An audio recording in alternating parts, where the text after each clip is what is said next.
Today, I am announcing that my office is filing an application for a warrant of arrest before the pre-trial chamber of the International Criminal Court in the situation in Bangladesh, Myanmar, in a team led by senior lawyer and head of the unified team, Mr. Esafal, who stands beside me.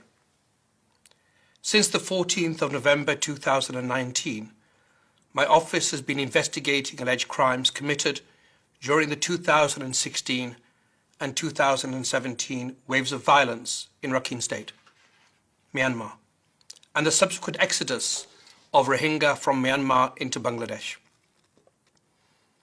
After an extensive investigation and careful review of the evidence collected, my office has concluded that there are reasonable grounds to believe that Senior General and Acting President Min Aung Hlaing, Commander-in-Chief of the Myanmar Defence Services, bears criminal responsibility for the crimes against humanity of deportation and persecution of the Rohingya committed in Myanmar and in part of Bangladesh between the 25th of August 2017 and the 31st of December 2017 by members of the Armed Forces of Myanmar, the Tatmadaw, supported by the police, border guard police, as well as non-Rohingya civilians. This is the first application for an arrest warrant against a high-level Myanmar government official that my office is filing. More will follow. Today's application is the outcome of an independent and impartial investigation based upon a wide variety of evidence from numerous sources, such as witness testimonies, including from insider witnesses, and authenticated, credible photographic and video materials. In pursuing its investigation, the office has benefited from crucial support of different states and organizations.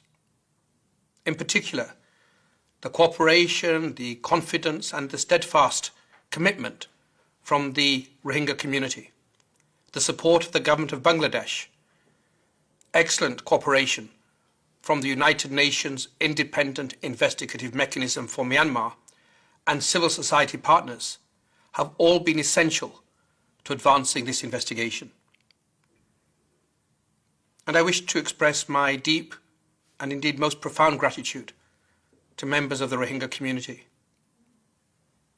More than 1 million Rohingya have had to flee violence in Myanmar. We are extremely grateful to those who have provided testimony and support to my office, those that have shared their stories, those that have given us information and material. In my visits to the Kutupalong refugee camp in Cox's Bazar over the last 2 years, I have met myself with Rohingya women who have spoken with clarity and purpose about the need for accountability. I've sat with youth activists who want to play their own role in seeking justice. I've spoken to men, old and the sick, who are joined together in demanding to be seen and to have accountability for what befell them. Our work, the work of my office, the work of this International Criminal Court, seeks to vindicate their resilience and the hope in the power of the law. It is now for the judges of the International Criminal Court to determine whether this application meets the necessary standard for the issuance of an arrest warrant.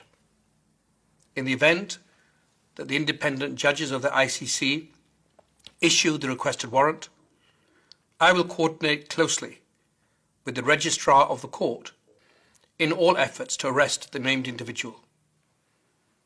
I request state parties to the Rome Statute to fully cooperate with the court in enforcing any judicial decision that may be issued. And I particularly welcome support from non-state parties, particularly in South Asia and Southeast Asia regions, considering that this crisis in Myanmar in 2016 and 2017 has had and continues to have profound effects across the region. When I first travelled to Bangladesh, I announced that I would seek to accelerate my team's investigation, and I committed to providing additional resources in that effort. Since then, the Office has increased evidence collection and analysis and enhanced its field presence in Bangladesh. Today marks a culmination of this stage of our work. We will continue to focus in the coming weeks and months as we seek to submit additional applications in this situation. In doing so, we will seek to show that the Rohingya have not been forgotten, that they, like all people around the world, deserve and are entitled to the protection of the law.